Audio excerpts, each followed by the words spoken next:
All right, I want to bring all of this to you. I saw that Fox News uploaded a bit of an interview they conducted with Trump shortly before the horrific assassination attempt that we've and everyone has been covering.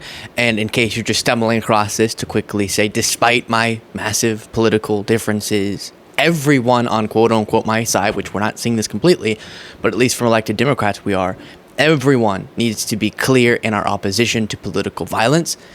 We want, as a pro-democracy movement, to advocate on behalf of democracy through democracy, never violence. So that should be made clear. And someone has died, right? Trump supporter, and that is absolutely terrible. So with that context in mind, it is just of interest to people to see what was Trump saying right before this assassination attempt. And first, we'll start, as you can see here on screen, it says Trump makes ominous comment in interview before assassination attempt. Let's watch this together. I'm very close. I'm very close. Does it matter if it's Joe Biden, Kamala Harris, or someone else on the Democratic ticket in terms of it's a woman, it's a person of color, any of those types of issues? Does it matter who you choose as your VP? You have people that are very smart people. They say it does. I say it doesn't. They say, oh, it depends on what's going to happen, who you're going to pick. I don't think so. You're going to pick a great person, you're going to run. The other thing I've noticed, if you look, I don't want to belittle it because it's a very important position, especially if something bad should happen. But that's the most important, if something bad should happen. There was one time, as students of this, you and I are, Lyndon Johnson helped a lot with Illinois, but that was a different kind of a help. He was a wheeler dealer. I don't think it matters who I'm running against. I'm running against, more than Biden, I'm running against bad policies of the radical left. If something bad should happen, I guess, is the comment they're referring to as ominous, and there is something, given what happened, I guess, ominous about that, or weird, disturbing, dark, foreshadowing, not from Trump, but just given that comment was made. And again, if you're out there as someone, a part of the pro-democracy movement, who spends their days, as I do, explaining to people the importance of opposing MAGA and the way that it doesn't respect democracy, make sure that you're being consistent. I know members of my audience will be, and being moral and good in your response to this, because I'm seeing some, again, not elected Democrats, that's really universally we're seeing integrity from their responses, but people out on the internet, some influencer type people being deranged in response to this, unacceptable. Let's not be pushing conspiracy theories. Let's be very mindful of how we respond, no matter our political views of the movement itself. And then you have this. For an exclusive interview at his home in Mar-a-Lago. And Mr. Trump was with me just moments before he departed for that rally in Pennsylvania. We wrapped up in the afternoon. It was later in the afternoon that he left on his plane and landed in Pennsylvania. An extended interview, a host of issues, including his much anticipated vice presidential announcement. He told me, and our own Bret Baier, he will do that today. The reports that the Biden campaign now is polling Vice President Kamala Harris. And then that gets to some other things, but just sort of the introduction of that interview. And we are seeing that Republican Senator J.D. Vance just got taken from his house in a motorcade to the Republican National Convention. Probably, or maybe by the time we record, I should say, upload this segment, and then definitely once it comes out for our podcast listeners and full show viewers, you'll probably already know who it is for sure, but it seems J.D. Vance is the person based on the reports we're getting of that motorcade taking him from one place to another. And so that's what we're now dealing with. In these truly troubling, uncertain, and turbulent times, if you appreciate the work that this show does, I would greatly appreciate you clicking the subscribe button if you haven't already. Easy, free, but it makes a big difference. Back to the video. Then you have this. We are not going to allow it. And it gets a big hand, but it's like open borders. Who wants open borders where criminals are pouring into our country. She never went to the border. She says she did once, but she went to a part of the border that you and I would like to go to vacation, okay? She was given the responsibility of the border. I have Tom Homan lined up. We have the greatest people.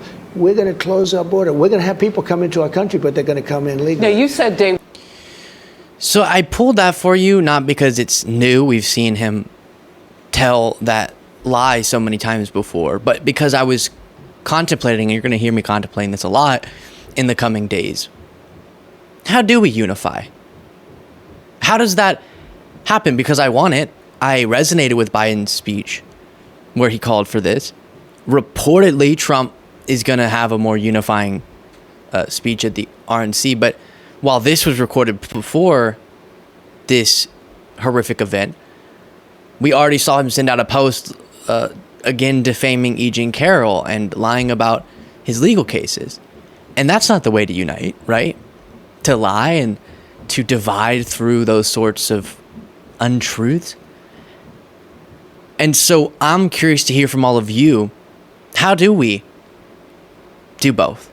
Try to bring down the temperature without ignoring lies, because it's so important in our political process. Trying to bring down the temperature without ignoring facts about the stakes of this election. Facts about the two ideologies and movements that are on the ballot. Because, of course, an absolute lunatic, attempted assassin and murderer of the Trump supporter.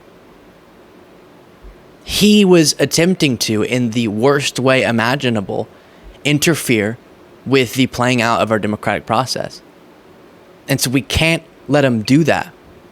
And that comes in the form of so many different discussions we're going to be having. But I really want to be mindful of how we can contribute to unifying without ignoring the discussions we need to be having about the stakes, because those don't change, and about what's on the ballot. But doing so in a way that isn't insensitive to the moment. Comparing, as I did, you'll see this eventually. I don't know when I'm covering it. Maybe it will also be in this full show for the full show viewers and podcast listeners. But I just did a discussion on Piers Morgan's show with a conservative and had this sort of conversation, but he didn't seem super willing to unite and acknowledge what I was pointing out, which is that the contrast between the two sides is being shown in this moment too. And elected Democrats are fully, not just able, but motivated to denounce this sort of violence and to grieve over the loss of life. Whereas MAGA leaders, after the attempted assassination or attempted murder, what ended up being an assault of Paul Pelosi, as the guy was trying to get to Nancy Pelosi, where he bashed in his head with a hammer. And jokes were made by MAGA leaders.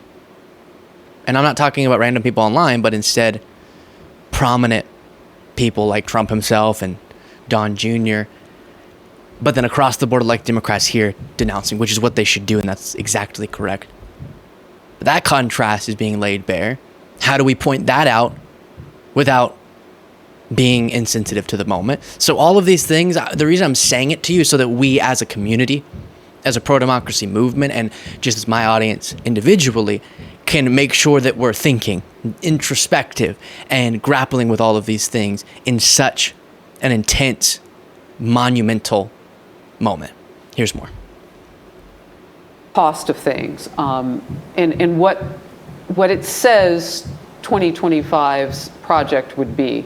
I first of all just want to get from you your thoughts on Project 2025 and whether or not Biden can use this effectively against you. I don't think he'll be able to. Look, first of all, I have no idea what it is. It's a group of extremely conservative people got together and wrote up a wish list of things, many of which I disagree with entirely. By the way, I have no idea what it is, and then immediately explaining what it is. They're too severe, like on abortion, as an example. They have a strong view of abortion. Well, from what I've heard, it's not too far, way too far.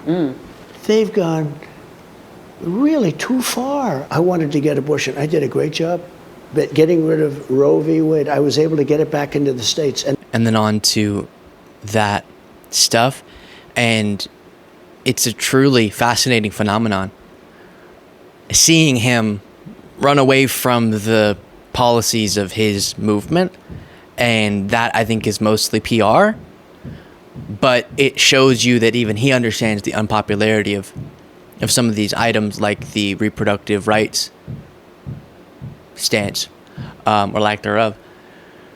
Lack of reproductive rights stance that is espoused by many of the people who wrote Project 2025. He also mentioned that he would want in his administration people who are authors of it. So a conversation we've had many times before.